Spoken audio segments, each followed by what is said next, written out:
Huy, Susing, uuwi na ako. Siguro, hinahanap na ako ng nanay ko. Sabi ko kay Susing habang kinakamot ko ang aking buhok. Mamaya ka na lang umuwi.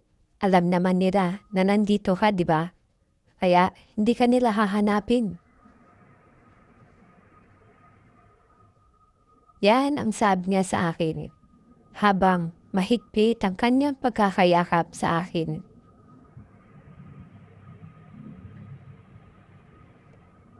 Hindi naman ako nakatanggi at para bang may nag-iengganyo rin sa akin na manatili.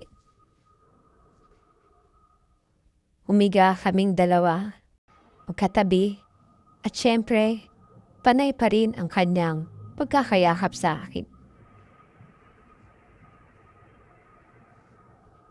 Yun siguro ang dahilan, kaya nais kong manatili at para bang ang saya-saya ko.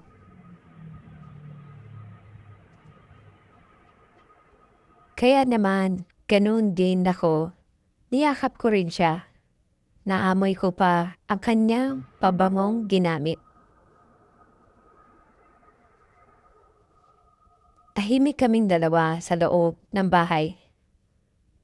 Sa loob ng bahay-bahayan, mga ilang sandali, itinaas niya ang kanyang pang-itaas dahil mainit daw.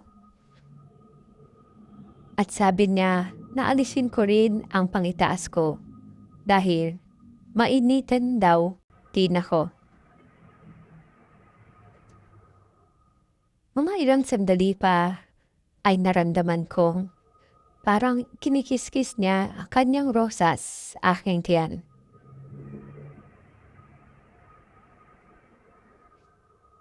Kahit na gaanoon pa lang ako noon, alam ko na tungkol sa kayuran dahil sa mga pelikulang napapanood ko.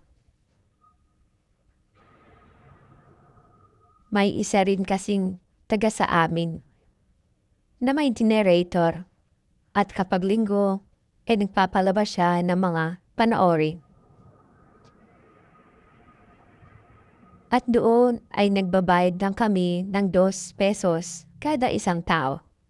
At makakanood na kami ng isang buong pelikula.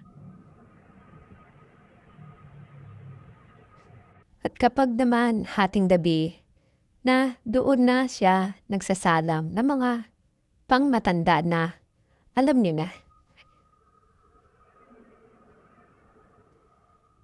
Yaon ay kayuran at ako na sipat talaga ako sa dingding.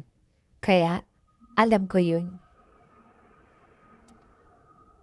Nakatatak sa aking isipan na ganun pala kapag magkasintahan o mag-asawa.